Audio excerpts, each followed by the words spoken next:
चलिए शुरू करते हैं। जय हिंद साथियों, स्वागत है आप सभी का आपके अपने चैनल ZBC स्टडी जोन पर।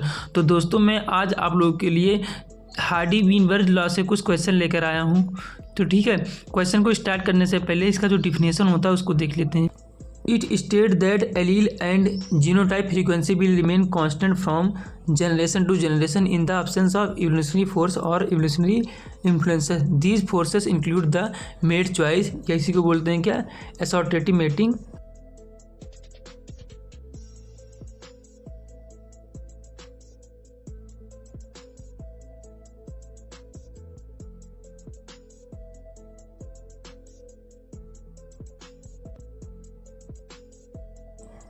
जेनेटिक ड्रिफ्ट और म्यूटेशन और जीन फ्लो। ठीक है, और उसके बाद होगा हमारा नेचुरल सिलेक्शन भी आता है किसमें, इवोल्यूशनरी फोर्सेस में। ठीक है, तो ये हार्डी-बीन प्रिंसिपल या हार्डी-बीन लॉ जो ये कहता है कि किसी भी लार्ज पॉपुलेशन में जो एलील का फ्रीक्वेंसी और जीनोटाइप का फ्रीक्वेंसी जो है हमेशा क्या रहता है, कांस्टेंट रहता है generation to generation in the absence of क्या, इवोल्यूशनरी फोर्सेस। जैसे हमारे क्या हो गए, हमारे जैसे हो गए क्या, mate choice, genetic drift, mutation और जीन फ्लो और हमारे यहाँ पर नेचुरल सिलेक्शन। अगर ये सब अगर किसी भी स्पीसीज बोल सकते हैं या किसी भी जो पॉपुलेशन है अगर उसमें नहीं प्रेजेंट है तो हमारा वो क्या कहलाएगा, हार्डी-बीन-बर्ग लॉ कहलाएगा। तो हम इससे जो है आज कुछ न्यूमेरिकल करेंगे और कुछ जो है इससे क्वेश्चन करेंगे और आपका पूरा डाउट जो है 100% मैं क्लियर कर दूंगा। ठीक है, एक एक पॉइंट। ठीक है, अभी मजा आएगा ना भिड़ो। ठीक है। तो सबसे पहले हम क्या करेंगे कि हार्डी-बीन लॉ जो है क्या होता है इसके बारे में हम जान लेते हैं। ठीक है, तो हम इसको बता दे रहे हैं कि हार्डी-बीन-बर्ग लॉ जो है क्या होता है। हार्डी-बीन-बर्ग ये कहता है कि जो एलील फ्रीक्वेंसी होती है, एलील फ्रीक्वेंसी और जीनोटाइप फ्रीक्वेंसी जो होती है रिमेन कांस्टेंट फ्रॉम कहाँ से, जनरेशन टू जनरेशन। ठीक है, अगर क्या है, अगर ये फ्री फ्रॉम है किससे, अगर ये फ्री फ्रॉम इवोल्यूशनरी फोर्सेस, जैसे कौन से हो गए हमारे, हो गए जैसे लाइक कौन से, जैसे हमारा क्या हो गया, नेचुरल सिलेक्शन,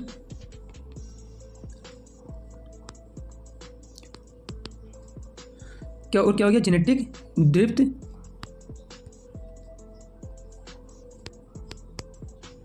और क्या हो गया, म्यूटेशन और जीन फ्लो।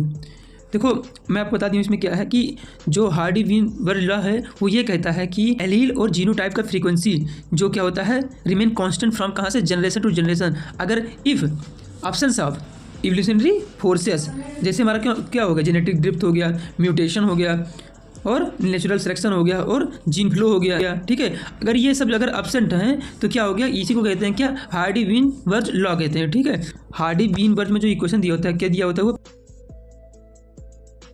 यहाँ पर ओपन क्या है, p² q² plus 2pq equal to हमेशा जो है 1 हमेशा होता है। ठीक है, ये चीज़ आप नोटिस कर लीजिए कि p² plus q² plus 2pq equal to कितना होगा, हमेशा रिमेन कांस्टेंट बोलता है, कांस्टेंट मतलब कि 1 हो गया। ठीक है, अब यहाँ पर जो टर्म दिया है यानी कि p क्या है, अगर सिंगल p लिखा है तो इसका मतलब होता है कि क्या, frequency of dominant allele in the population. अगर यहाँ पर सिंगल q दिया है तो frequency of recessive allele in the population. अगर यहाँ पर p² दिया है तो क्या हो जाएगा, होमोजाइगस डोमिनेंट इंडिविजुअल। अगर यहाँ पर q² दिया है तो होमोजाइगस रिसेसिव इंडिविजुअल, और यहाँ पर जो है 2pq दिया है तो इसका मतलब होता है हेट्रोजाइगस इंडिविजुअल। ये टर्म जो है आप लोग ध्यान से बिल्कुल देख लीजिए, इसी टर्म से जो है मैं कुछ अभी आपको न्यूमेरिकल कराने वाला हूँ। ठीक है, तो चलिए सबसे पहला न्यूमेरिकल देखते हैं। देखो सबसे पहला क्वेश्चन हमारे पास क्या है, at a particular locus frequency of allele A, capital A का वैल्यू कितना दिया है, 0.6 दिया है। ठीक है, यानी कि वैल्यू दिया किसका, p का वैल्यू दिया है। उसके बाद क्या है, and that of allele is 0.4, यानी कि q का वैल्यू जो है कितना दिया है, स्मॉल a का वैल्यू कितना दिया है यहाँ पर 0.4, इसी को क्या बोलते हैं, q। ठीक है, अगर वो दिया है किसका, अगर स्मॉल ए दिया है यानी कि रिसेसिव की बात कर दिया है, अगर कैपिटल ए दिया है यानी कि डोमिनेंट की बात कर दिया है, यहाँ पर लिख दिए कैपिटल ए मतलब कि कैपिटल यहाँ पर जो है पी की वैल्यू दिया है और स्मॉल ए मतलब कि यहाँ पर जो है क्यू की वैल्यू दिया है। तो क्यू की वैल्यू कितना दिया है यहाँ पर 0.4 दिया है, ठीक है। फिर क्या कहा है, what would be the frequency of heterozygous in a random mating population at equilibrium.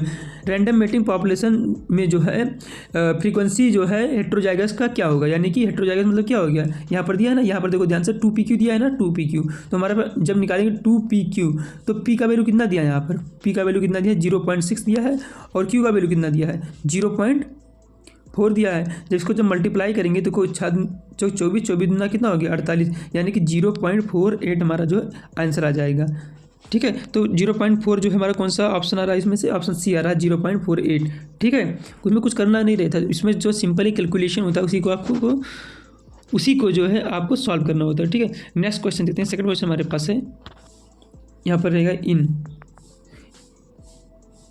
In which condition gene ratio remain constant in a species. किस कंडीशन में जो है जीन रेशियो हमेशा जो है कांस्टेंट रहेगा किसी भी स्पीसीज में, ठीक है। अगर रैंडम मेटिंग अगर जो है होता रहेगा तो जीन रेशियो जो है हमेशा कांस्टेंट रहेगा किसी भी स्पीसीज में। तो क्वेश्चन नंबर सेकंड के लिए जो है ऑप्शन नंबर बी यहाँ पर जो है राइट आंसर हो जाएगा। नेक्स्ट क्वेश्चन देखते हैं। क्वेश्चन नंबर थर्ड हमारे पास है, what does P square in the below mention Hardy-windward equation indication.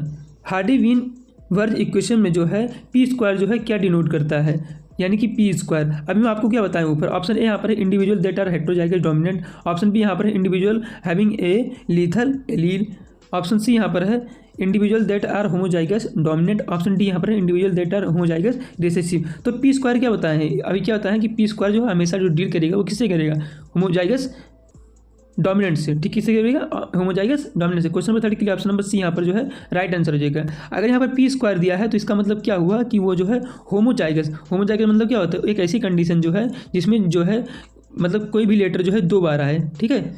और जैसे अब यहाँ पर जैसे अगर कहता है individual that R allele dominant, अगर एलील होता है तो हमारे पास सिंगल केवल पी आता, ठीक है। अब जब बात करेगा होमोजाइगस डोमिनेंट की बात करेगा तो हमेशा जो है पी स्क्वायर आएगा, ठीक है। पी मतलब क्या हो गया, पी स्क्वायर। तो इस क्वेश्चन नंबर थर्ड के लिए ऑप्शन नंबर सी यहाँ पर जो राइट आंसर हो जाएगा। नेक्स्ट क्वेश्चन देखते हैं। क्वेश्चन नंबर 4 हमारे पास है,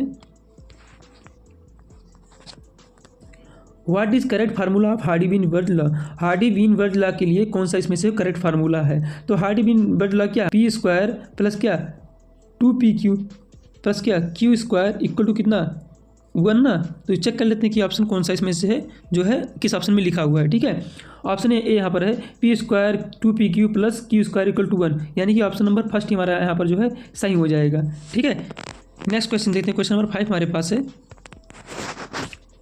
assembled a population has 36% of homozygous recessive genotype AA, then the frequency of allele A की बात किया है, ठीक है। यानी कि हमको जो क्वेश्चन में दिया वो क्या दिया है, स्मॉल ए की वैल्यू जो कितना दिया है 36%, और हमसे पूछा किसका वैल्यू, केवल स्मॉल ए की वैल्यू पूछा है, ठीक है। यहाँ पर ए स्क्वायर दिया है, कितना दिया है, ए स्क्वायर कितना दिया है 36%, और यहाँ पर केवल ए की वैल्यू जो है पूछा है। तो क्या करेंगे, देखो ध्यान से देखो, अगर हम क्या करेंगे, अगर ए स्क्वायर की वैल्यू कितना दिया है 36%, तो इसको जो है पहले हम परसेंटेज को हटा देते हैं, फिर देखते हैं वैल्यू कितना आता है। हमारे पास वैल्यू कितना आ गया 0.36 वैल्यू आ गया। अब 0.36 को जो है यहाँ पर जो है अंडर रूट ले लो। अगर यहाँ पर ए स्क्वायर है, अगर सिंपली ए लिखोगे तो कितना हो जाएगा अंडर रूट ऑफ 0.36। तो ए का वैल्यू कितना आ जाएगा हमारे पास, यहाँ पर ए का वैल्यू आ जाएगा 0.6, यही आएगा ना 0.6। हमको क्या निकालना है, एलील फ्रीक्वेंसी निकालना है एलील का। तो जब एलील का फ्रीक्वेंसी निकालेंगे तो कैसे निकालेंगे, लिखेंगे द फ्रीक्वेंसी ऑफ, आप जो है वैल्यू याद कर लीजिएगा कि 0.6 वहाँ पर जो है आया है, ठीक है। क्या लिखेंगे, the frequency of allele A is कितना हो जाएगा हमारे पास, देखो 0.6। अगर यहाँ से जो है पॉइंट हटाएंगे तो हमारे पास नीचे कितना आ जाएगा 10 आ जाएगा, ठीक है। अब कितना आ गया हमारे पास 6/10। अब क्या करेंगे, इसको परसेंटेज में बनाने के लिए 100 से जो है मल्टीप्लाई कर देंगे तो हमारे पास कितना आएगा 60% आ जाएगा, ठीक है। तो इस क्वेश्चन के लिए जो है ऑप्शन नंबर कौन सा सही हो जाएगा, ऑप्शन नंबर सी यहाँ पर जो है राइट आंसर हो जाएगा 60%, ठीक है। नेक्स्ट क्वेश्चन देखते हैं। Question, Hardy-windward equilibrium is influenced by gene flow, genetic drift, mutation, genetic recombination and. Hardy-win equilibrium जो है किसके द्वारा जो है इन्फ्लुएंस होता है, यहाँ पर दिया है gene flow, genetic drift, mutation, genetic recombination and, तो एंड के बाद क्या होगा, देखो ऑप्शन ए यहाँ पर दिया है इवोल्यूशन, ऑप्शन बी यहाँ पर दिया है लिमिटिंग फैक्टर, ऑप्शन सी दिया ओवर प्रोडक्शन, ऑप्शन डी दिया है नेचुरल सिलेक्शन। तो इस क्वेश्चन के लिए जो है ऑप्शन नंबर डी यहाँ पर जो है राइट आंसर हो जाएगा। क्यों? क्योंकि हमारा जो नेचुरल सिलेक्शन है ये जो है किसके अंतर्गत आता है, ये आता है हमारा इवोल्यूशनरी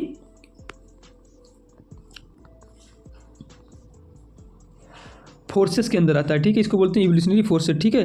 तो यहाँ पर जितने भी दिए हैं gene flow, genetic drift, mutation और जेनेटिक रिकॉम्बिनेशन और नेचुरल सिलेक्शन, ये सब आएंगे इवोल्यूशनरी फोर्सेस जो हार्डी बीन पर जो होता है इन पर जो है अप्लाई नहीं होता है, ठीक है। ये सब बिल्कुल ऑप्शंस होना चाहिए, तब जाकर हार्डी बीन बर्ज इक्विलिब्रियम जो है फॉलो करेगा, ठीक है। नेक्स्ट क्वेश्चन देखते हैं, क्वेश्चन नंबर 7 हमारे पास है। Concept of genetic drift was introduce by, कौन जो है कॉन्सेप्ट जो है इंट्रोड्यूस किया था जेनेटिक ड्रिफ्ट का, ठीक है। तो ऑप्शन नंबर ए यहाँ पर है सीवाल राइट, ऑप्शन बी है जूलियन हक्सले, ऑप्शन सी यहाँ पर है Hardy been Burj, option D यहाँ पर है जीजी सिम्पसन। तो ऑप्शन ए यहाँ पर जो है राइट आंसर हो जाएगा क्वेश्चन नंबर 7 के लिए। सीवाल राइट ने जो है क्या दिया था, जेनेटिक ड्रिफ्ट का जो है टर्म जो है इंट्रोड्यूस किया था, ठीक है। क्वेश्चन नंबर 8 हमारे पास है हार्डी बीन वर्ज principle can not operate if, Hardy बीन प्रिंसिपल जो है कहाँ पर ऑपरेट नहीं होगा। तो मैं आपको पहले ही बता चुका हूँ, हार्डी बीन प्रिंसिपल जो है जहाँ पर म्यूटेशन होगा वहाँ पर जो है बिल्कुल अलाउ नहीं होगा। म्यूटेशन होगा, चाहे हमारा हो गया नेचुरल सिलेक्शन हो गया, चाहे हमारा क्या हो गया, चाहे हमारा हो गया जीन फ्लो हो गया, तो इन सब कंडीशन पर जो है हमारा हार्डी बीन वर्ज प्रिंसिपल जो है ऑपरेट नहीं करता है, ठीक है। तो क्वेश्चन नंबर 8 के लिए ऑप्शन नंबर सी यहाँ पर जो है राइट आंसर हो जाएगा। नेक्स्ट क्वेश्चन देखते हैं, क्वेश्चन नंबर 9 हमारे पास है। क्वेश्चन नंबर 9 जो हमारा है यहाँ पर न्यूमेरिकल की बेसिस पर है। तो क्या दिया है, a gene locus has 2 allele, capital A और स्मॉल ए, ठीक है। तो ध्यान से देखिए, हम आपको जो है एक एक वैल्यू लिखकर बता दे रहे हैं कि इसको जो है कैसे आप सॉल्व करेंगे। If the frequency of dominant allele, अगर डोमिनेंट का वैल्यू कितना दिया है 0.4, क्या लिख सकते हैं इसी को लिख सकते हैं पी, ठीक है। Then the frequency of homozygous dominant, homozygous dominant मतलब क्या हो गया, ए और ए, या इसी को बोल सकते हैं क्या, ए स्क्वायर की वैल्यू जो है पूछ लिया है। सेकंड क्या पूछ रहा है, हेट्रोजाइगस, हेट्रोजाइगस की वैल्यू पूछ रहा है, यानी कि हमारा किसका पूछ रहा है, कैपिटल ए और स्मॉल ए, यानी कि पी और क्यू का वैल्यू पूछ रहा है, ठीक है। 2pq जो पूछ रहा है क्या, हेट्रोजाइगस। उसके बाद क्या पूछ रहा है, होमोजाइगस रिसेसिव, यानी कि स्मॉल ए, या इसी को बोल सकते हैं, क्या बोल सकते हैं, क्यू और क्यू का जो है वैल्यू पूछ रहा है, ठीक है। तो इसको जो है कैसे सॉल्व करेंगे, मैं आपको जो है सब वैल्यू इसमें जो है बता दिया हूँ, ठीक है, कि आप जो है कैसे इसको रख सकते हैं। सबसे पहला क्या कह रहा है, होमोजाइगस डोमिनेंट का जो है आपको क्या निकालना है, वैल्यू निकालना है, ठीक है। यहाँ पर कितना दिया है, ए का वैल्यू 0.4 है, तो ए स्क्वायर हमको निकालना है, तो क्या करेंगे, 0.4 का जो है हम होल स्क्वायर कर देंगे। जब 0.4 का स्क्वायर होल स्क्वायर जब कर देंगे तो कितना आ जाएगा हमारे पास, 0.16 आ जाएगा, ठीक है। 0.16 आ गया। उसके बाद क्या करेंगे, अब क्या पूछा दूसरा, हेट्रोजाइगस पूछा, यानी कि 2pq, यहाँ पर जो है 2pq पूछा है, तो 2 मल्टीप्लाई p का वैल्यू यहाँ पर कितना दिया है, p का वैल्यू दिया है 0.4, तो q का वैल्यू कितना हो जाएगा हमारे पास, अगर p का वैल्यू जो है 0.4 दे दिया है तो q का वैल्यू कितना हो जाएगा हमारे पास, यहाँ 0.6 हो जाएगा। तो यहाँ पर 2pq का वैल्यू हमको निकालना है, यानी कि हेट्रोजाइगस कंडीशन का, तो क्या कर देंगे, 2 मल्टीप्लाई 0.4 मल्टीप्लाई क्या कर देंगे 0.6, तो हमारे पास जो है कितना आ जाएगा 0.48, 48 हो गया, ठीक है। तो हमारे पास क्या क्या आ गया, होमोजाइगस डोमिनेंट का वैल्यू गया 0.16 और हमारा आ गया हेट्रोजाइगस का वैल्यू आ गया 0.48, ठीक है। उसके बाद देखो इसमें से कौन सा ऑप्शन मिल रहा है, देखो यहाँ पर ऑप्शन नंबर ए यहाँ पर मिल रहा है, क्या मिल रहा है, 0.16 और 0.48 जो है मिल रहा है। अब होमोजाइगस रिसेसिव निकालना है, यानी कि क्यू स्क्वायर की जो है वैल्यू निकालना है, तो इसको कैसे निकालेंगे, मैं आपको क्या बताया हूँ कि p plus q equal to कितना होता है, हमेशा 1 होता है। इसमें क्या किया है कि p का वैल्यू कितना दिया है, 0.4 दिया है, तो q का वैल्यू आराम से निकल जाएगा ना। क्या करेंगे, कुछ ऐसे कर देंगे। अब यहाँ पर जब q का वैल्यू निकालेंगे तो कितना आएगा हमारे पास 0.6, जो कि मैं आपको पहले ही बता चुका हूँ कितना आएगा 0.6। अब क्या करेंगे, q स्क्वायर की वैल्यू वही स्क्वायर कर देंगे, तो कितना आ जाएगा हमारे पास 0.6 का जब हम होल स्क्वायर करेंगे तो हमारे पास कितना आ जाएगा 36, यानी कि 0.06 आ जाएगा, ठीक है, इसका आंसर। तो क्वेश्चन नंबर 9 के लिए जो है ऑप्शन नंबर ए यहाँ पर जो है राइट आंसर हो जाएगा क्या, 0.16 AA, यानी कि फ्रीक्वेंसी ऑफ होमोजाइगस डोमिनेंट, और फिर उसके बाद 0.48 कैपिटल ए स्मॉल ए यानी कि हेट्रोजाइगस कंडीशन आ गई। और उसके बाद क्या आ जाएगा हमारे पास 0.36 यानी कि स्मॉल ए होमोजाइगस रिसेसिव इंडिविजुअल। ठीक है, तो क्वेश्चन नंबर 9 के लिए ऑप्शन नंबर ए यहाँ पर जो है राइट आंसर हो जाएगा। नेक्स्ट क्वेश्चन देखते हैं। क्वेश्चन नंबर 10 हमारे पास है, consider a population of sheep to be Hardy Weinberg equilibrium, the allele for black wool यानी कि स्मॉल डब्ल्यू की वैल्यू कितना दिया है 0.81 दिया है, while the allele for white wool capital W की वैल्यू कितना दिया है हमारे पास यहाँ 0.19 दिया है। ठीक है, जो यहाँ पर कैपिटल डब्ल्यू होता है वो हमारा रिप्रेजेंट करता है पी को, और जो हमारा स्मॉल डब्ल्यू होता है वो रिप्रेजेंट करता है स्मॉल क्यू को। ठीक है, then the percentage of heterozygous individual in the population यानी कि हमको निकालना है वैल्यू किसका 2pq का, तो हम जो है इसको कैसे निकालेंगे वो भी परसेंटेज में। ठीक है, तो क्या करेंगे देखो ध्यान से, हम वैल्यू यहाँ पर जो है कितना है 0.81 और यहाँ पर जो है 0.19 है। अब क्या करेंगे, इसको जो है उठा के इसी में जो है दोनों वैल्यू इसमें जो है पुट कर देंगे। ठीक है, तो हम नेक्स्ट पेज में करने वाले हैं इसी में जो है, तो कैसे करेंगे देखो, यहाँ पर 2pq, अब यहाँ पर जो है डोमिनेंट का वैल्यू कितना दिया है, डोमिनेंट का वैल्यू कितना दिया है 0.19 और रिसेसिव का वैल्यू कितना दिया है 0.81 दिया है। ठीक है, 0.81 दिया है, तो इसको जब मल्टीप्लाई करेंगे तो कितना आएगा हमारे पास, देखो 19 दूना कितना हो गया 38 यानी कि 0.38 मल्टीप्लाई कितना 0.81 हो गया ना। अब इसको जो मल्टीप्लाई कर लेते हैं फिर देखते हैं कितना आ रहा है हमारे पास, देखो 81.81 फिर पॉइंट कितना 38 मल्टीप्लाई करो कितना आएगा 8 1 जा 8 8 8 जा कितना हो गया 64, 3 1 जा 3 और 3 8 जा कितना हो गया 24। जब इसको जो हम ऐड करेंगे कितना आएगा 8 आएगा 7 आएगा, यहाँ पर कितना 0 आएगा, यहाँ पर जो है 3 आएगा, तो हमारे पास जो आ गया कितना आ गया 0.3078 आ गया, यही आ गया ना। अब क्या करेंगे, इसको जो है हम क्या करेंगे परसेंटेज में जो है कन्वर्ट करेंगे, तो यानी कि 0.3078 मल्टीप्लाई कितना कर देंगे 100, तो हमारे पास कितना आ गया 30.78, तो हमारे पास कितना आ गया 30 पॉइंट कितना आ गया 78। तो सिंपली हम परसेंट, तो सिंपली जो है हम इसको क्या लिख सकते हैं 31%। तो क्वेश्चन नंबर 10 के लिए जो है ऑप्शन नंबर सी यहाँ पर जो है राइट आंसर हो जाएगा। क्वेश्चन नंबर 11 हमारे पास है, this condition is essential for a population to be in the Hardy Weinberg equilibrium. कौन सा कंडीशन जो है एसेंशियल है हार्डी वीनबर्ग इक्विलिब्रियम के लिए। ठीक है, ऑप्शन ए यहाँ पर दिया है रैंडम मेटिंग, ऑप्शन बी दिया है नो म्यूटेशन, ऑप्शन सी दिया है लार्ज पॉपुलेशन, ऑप्शन डी दिया है ऑल ऑफ दीज। तो इसमें से जो है कौन सा कंडीशन जो है हार्डी वीनबर्ग इक्विलिब्रियम के लिए जो है एसेंशियल है, तो यहाँ पर जो है ऑप्शन डी यहाँ पर जो है राइट आंसर हो जाएगा ऑल ऑफ दीज, यानी कि सभी कंडीशन जो है हार्डी वीनबर्ग इक्विलिब्रियम के लिए जो है एसेंशियल है। ठीक है, तो क्वेश्चन नंबर 11 का ऑप्शन डी यहाँ पर जो है राइट आंसर हो जाएगा। नेक्स्ट क्वेश्चन देखते हैं, क्वेश्चन नंबर 12 हमारे पास है,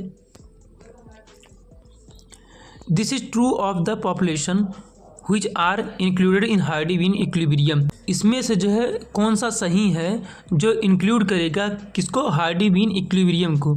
ऑप्शन ए यहाँ पर है entities migrate constantly, option B है population should be limited and small, option C है mating is random, option D है process of natural selection is occurring.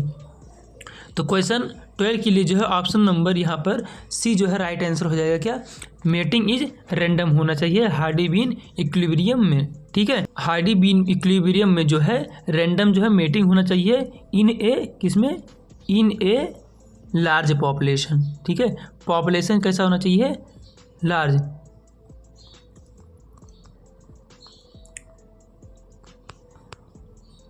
Next question देखते हैं, क्वेश्चन नंबर 13 हमारे पास है, हार्डी वीन equilibrium operate in the absence of.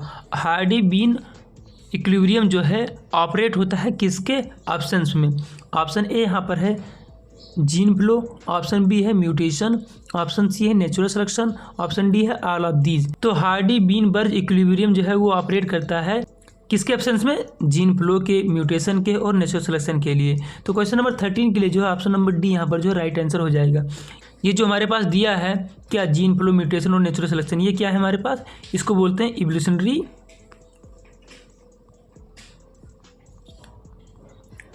Forces. ठीक है, नेक्स्ट क्वेश्चन देते हैं। क्वेश्चन नंबर 14 हमारे पास है, this is true of the population which are include in the Hardy बीन इक्विलिब्रियम। इसमें से जो है कौन सा सही है हार्डी बीन इक्विलिब्रियम के लिए। तो ये क्वेश्चन रिपीट हो गया है। यहाँ पर जो है ऑप्शन नंबर सी यहाँ पर जो है राइट आंसर हो जाएगा। क्या रैंडम मेटिंग जो है सही है किसी भी पॉपुलेशन के लिए जो भी इंक्लूडेड है किसके अंतर्गत, हार्डी बीन इक्विलिब्रियम के लिए। नेक्स्ट क्वेश्चन देखते हैं। क्वेश्चन नंबर 15 हमारे पास है, new species develop due to. New species जो है कैसे डेवलप होते हैं। ऑप्शन ए यहाँ पर है isolation and mutation, option B है competition and mutation, option C है isolation and competition, option D है isolation and variation.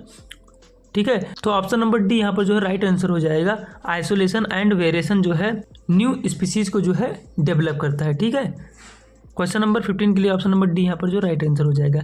Next question देखते हैं। क्वेश्चन नंबर 16 हमारे पास है, which is most important for speciation. Speciation के लिए जो है इसमें से कौन सा मोस्ट इम्पॉर्टेंट है, ठीक है, महत्वपूर्ण है। ऑप्शन ए यहाँ पर है सीजनल आइसोलेशन, ऑप्शन बी यहाँ पर है रिप्रोडक्टिव आइसोलेशन, ऑप्शन सी यहाँ पर है टेम्पोरल आइसोलेशन, ऑप्शन डी यहाँ पर है बिहेवियरल आइसोलेशन। तो इस क्वेश्चन के लिए जो है राइट आंसर कौन सा हो जाएगा, ऑप्शन नंबर बी यहाँ पर जो है राइट आंसर हो जाएगा।